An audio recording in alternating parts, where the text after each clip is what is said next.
Shalom kekasih-kekasih Tuhan. Ada suatu hal yang ingin saya bagikan bagi saudara. Di mana kehidupan seorang ibu dan anak, di mana mereka saling bertikai. Dan hal itu telah membuat anak, kebetulan dia adalah anak gadis, yang telah membuat ibunya sangat menderita. Dan hal itu saya bisa rasakan karena kehidupan yang dijalani oleh seorang ibu itu terasa berat jika dia anak gadisnya itu senantiasa mempersalahkan dirinya, sementara kasih ibu itu sepanjang zaman seperti kasih Tuhan kepada kita umat-umatnya. Dan hal itu yang banyak saya terima dari mereka, keluhan-keluhan. Mereka mengeluh, mereka bercerita, mereka merasa seperti tidak ada harapan. Tetapi itulah hati ibu yang begitu mengasihi anak-anaknya, mengasihi keluarganya, mengasihi rumah tangganya. Dan di saat saya mendengar apa yang dia ceritakan, itu memang berat. Karena hal itu tidak semua orang mengalami. Tetapi hal terbesar dari hati seorang ibu itu tetap mengasihi. Walaupun anak itu sudah membuat hati ibu itu sudah rasa tidak ada pengharapan. Tetapi ternyata dia masih tetap membela anaknya. Walaupun anaknya sudah memaki, mencaci maki, menyalahkan. Dan hal ini pun terjadi pada seorang ibu, di mana dia hanya bercerita.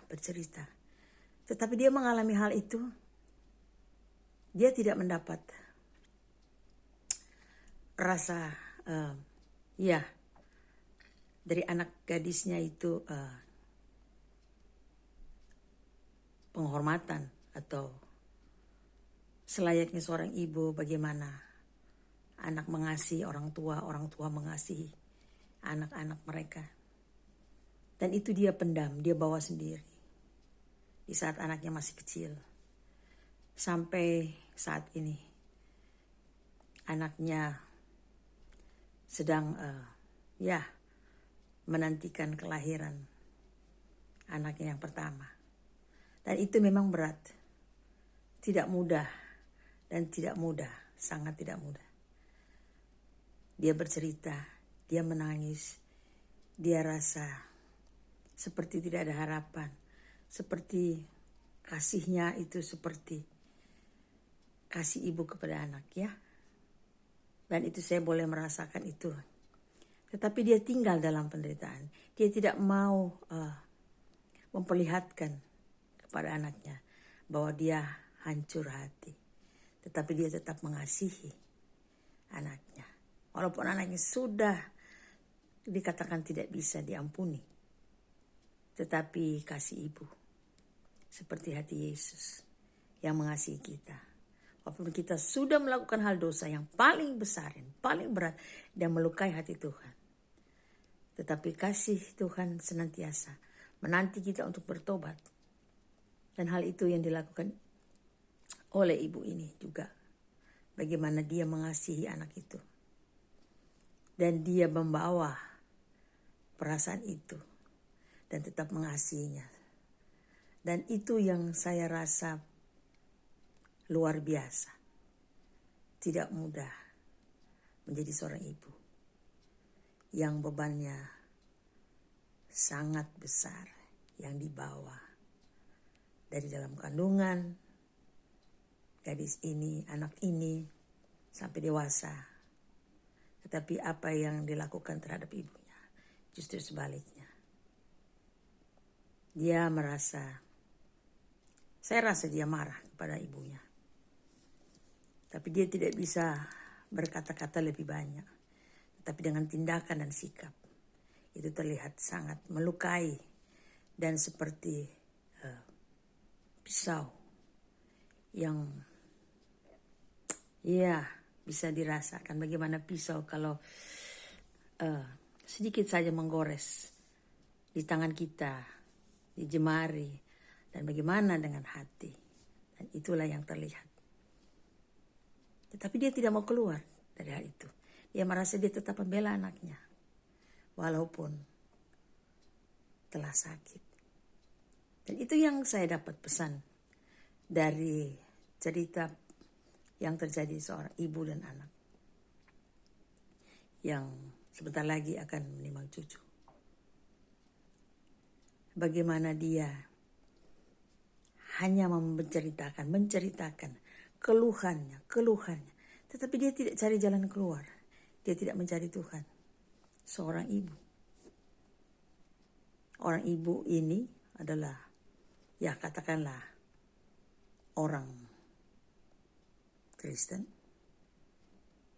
Kristen juga, ya katakanlah, dia orang percaya. Dia percaya Yesus, dia percaya Tuhan. Tapi kehidupannya seperti itu. Jatuh bangun. Jadi itu yang dibilang belum ada yang namanya penyerahan diri. Karena di saat dia bercerita, saat dia mengeluarkan isi hati, keluhan-keluhannya, tetapi dia tidak rasa bahwa dia harus cari Tuhan. Jadi tidak semuanya orang yang berkata Kristen, beragama, percaya Yesus, percaya Tuhan, mau serahkan semua permasalahannya kepada Tuhan. Dia hanya menceritakan, menangis, bercerita, berkeluh kesah. Tetapi dia tidak bawa semua masalah itu kepada Tuhan. Nah, bagaimana dengan kita? Kita sebagai orang percaya, anak Tuhan, yang percaya mujizat Tuhan, yang percaya kuasa Tuhan, masih ada anugerah Tuhan, kebaikan Tuhan yang bisa mengubah hidup kita, hati kita dipulihkan dari rasa sakit, dari penderitaan, dari segala hal. Dan itu yang juga dilakukan oleh ibu ini. Dan mari kita belajar bahwa tidak hanya mengeluh kepada orang lain tentang masalah, penderitaan, tetapi kita juga bawa kepada Tuhan, bahwa hanya Tuhan yang sanggup pulihkan. Tuhan yang sanggup mengangkat setiap beban, masalah apapun, sehingga kita terlepas dari segala hal. Dan itu pesan yang sangat untuk saya sangat menyentuh. Dan bagaimana kita senantiasa harus bergantung kepada Tuhan, bergantung kepada Bapa kita, sehingga hidup kita pun di saat kita memiliki masalah, persoalan yang manusia tidak bisa lagi memberikan jalan keluar, Tuhan sanggup memberi jalan keluar untuk kita. Dan kita akan mendapat kemenangan, kemerdekaan, kelepasan, kebebasan, pemulihan. Dan itu yang Tuhan inginkan. Mari kita sama-sama belajar menyerahkan semua permasalahan kehidupan kita. Karena kita punya Tuhan yang besar. Kita tahu bahwa Tuhan sanggup menyelamatkan hidup kita. Mari kita jadi berkat. Mari kita menolong orang lain.